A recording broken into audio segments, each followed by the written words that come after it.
Hi అండి, doctor M Nageswararao, MDS from government dental college. Today నేను మీకు రూట్ కెనాల్ ట్రీట్మెంట్ గురించి డీటెయిల్డ్ డిస్క్రిప్షన్ ఒకటి క్లియర్గా ఎక్స్ప్లెయిన్ చేస్తాను. యాక్చువల్గా రూట్ కెనాల్ ట్రీట్మెంట్ అంటే మన టూత్ ని చూస్తే యూజువల్గా 3 లేయర్స్ ఉంటాయి. అవుటర్ లేయర్ వచ్చి ఎనామిల్ అంటాము, దాని కింద ఎల్లో కలర్ లేయర్ చూడండి, ఇది డెంటిన్ అంటాము. దీని తర్వాత ఇంకొక ఇన్సైడ్ ఒక డీప్ లేయర్ ఉంటుంది, దాన్ని పల్ప్ అంటాము. దీంట్లోనే మన పంటికి సంబంధించిన బ్లడ్ వెజల్స్ అంటే రక్త నరాలు ఇవన్నీ కూడా దీంట్లోనే ఉంటాయి. ఎప్పుడైనా సరే మన టూత్ ఏదైనా క్యావిటీ ఫామ్ అయ్యి ఈ పల్ప్ కి ఇన్వాల్వ్ అయినప్పుడు, అంటే ఆల్మోస్ట్ ఇది third layer enamel dentine pulp, ఈ థర్డ్ లేయర్ కి ఇన్వాల్వ్ అయినప్పుడు పెయిన్ వస్తుంది పేషెంట్ కి. అప్పుడు ఒకసారి మనకి పల్ప్ ఇన్వాల్వ్ అయిందంటే గనుక కంపల్సరీ అది ఇక్కడ నుంచి మనకి అంటే మన పంటికి నోట్లో ఎక్కడైతే పన్ను కనిపిస్తుందో దాని క్రౌన్ పార్ట్ అంటాము, అక్కడ నుంచి దీనికి ఇది కంటిన్యూషన్ కింద వేరు వరకు ఉంటుంది. సో ఈ వేరు వరకు కంటిన్యూషన్ ఉంటుంది కాబట్టి ఈ పైన ఈ పల్ప్ అన్నది క్రౌన్ పార్ట్ లో ఇన్వాల్వ్ అయినా మనకి అది కింద వరకు ఎక్స్టెండ్ అయిపోవడం వల్ల కింద వరకు ఫుల్ పెయిన్ వస్తూ ఉంటుంది అన్నమాట. ఇది అప్పుడు దీనికి చేసే ట్రీట్మెంట్ ని రూట్ కెనాల్ ట్రీట్మెంట్ అంటాం. యూజువల్ గా మనకి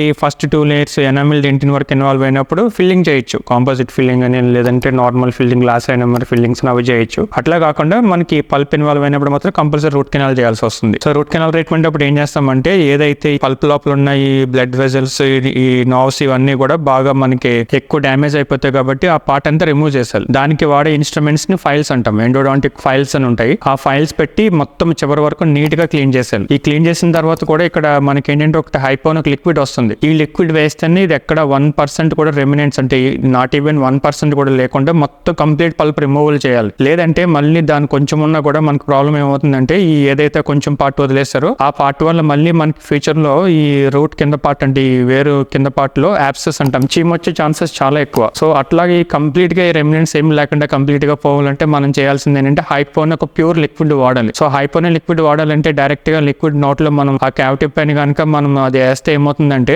ఎక్కడైనా టచ్ అయినప్పుడు అక్కడ అల్సర్స్ వచ్చేస్తాయి, ఎందుకంటే చాలా కాన్సన్ట్రేటెడ్ లిక్విడ్. సో అందుకని ఏం చేయాలంటే ఒకటి రబ్బర్ డ్యామ్ షీట్ అంటాం. రబ్బర్ డ్యామ్ షీట్ అని చెప్పేసి ఏ పనికి అయితే రూట్ కెనాల్ చేస్తున్నామో దాన్ని ఎక్స్పోజ్ చేసుకుని మిగతా టీత్ అంతా క్లోజ్ చేసేయాలి. అప్పుడు ప్రాపర్ గా మంచి ఐసోలేషన్ అంటాం దీన్ని. ఐసోలేషన్ అనేది కరెక్ట్ గా ఫాలో అవి ఈ హైపో లిక్విడ్ వేస్తే మనకి నీట్ గా ఇదంతా కూడా లోపల ఉన్న ఈ పల్ప్ అంతా కూడా డిజాల్వ్ అయిపోతుంది. అప్పుడు ఇదంతా క్లీన్ అయిపోయిన తర్వాత ఏం చేస్తామంటే ఈ లోపల ఒక గట్టపరిచే పాయింట్స్ అని ఉంటాయి. ఆ గట్టపరిచే పాయింట్స్ అనేవి వేరు చివరి వరకు ఫిల్ చేసి దాన్ని కూడా నీట్ గా కొన్ని మిషన్స్ ఉంటాయి మనకి నార్మల్ గా జీపీ కటర్ అంటే గట్టపరిచే కటర్ ఇవన్నీ యూజ్ చేసి కరెక్ట్ గా దాన్ని వేరే ఎక్కడ వరకు స్టార్ట్ అవుతుందో అక్కడ వరకు దాన్ని కట్ చేసేసాలి. అంతేగాని ఈ పై ఇంతవరకు అంటే మనకి నోట్లో కనిపించే క్రౌన్ పట్టు వరకు పెట్టకూడదు. కొంతమంది ఏమవుతుందంటే ఇలా పెట్టడం వల్ల కొంచెం ఫిల్లింగ్ స్పేస్ ఉంటుంది, ఫిల్లింగ్ సేవ్ చేసుకోవచ్చు అలా పెడుతుంటారు, కానీ అట్లా ఎప్పుడు చేయొద్దు. స్టార్టింగ్ ఇంతవరకు కట్ చేసేసుకుని నీట్ గా మిగతాదంతా ఫిల్ చేసుకుని దీనిపైన క్రౌన్ ఇచ్చుకుంటే మనకి బెటర్ లైఫ్ ఉంటుంది. సో ఇట్లా ప్రాపర్ గా ఐసోలేషన్ అది ఏదైతే మనకి రబ్బర్ డ్యామ్ షీట్ అన్న ఇవన్నీ కరెక్ట్ గా ఫాలో అయ్యి మంచి రూట్ కెనాల్ చేస్తే దాని లైఫ్ బెటర్ గా ఉంటుంది. దీంట్లో హైపో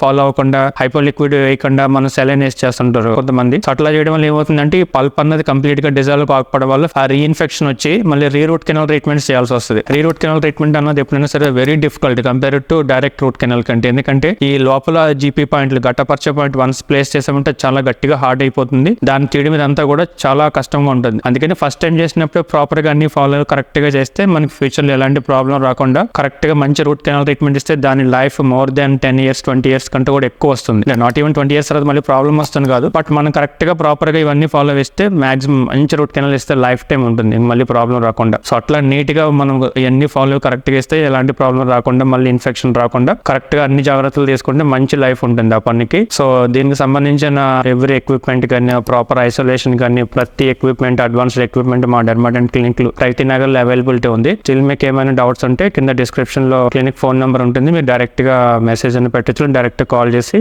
మీకున్న డౌట్స్ అన్ని కూడా ఏమైనా సందేహాలు ఉంటే క్లియర్ చేసుకోవచ్చు. నమస్కారం.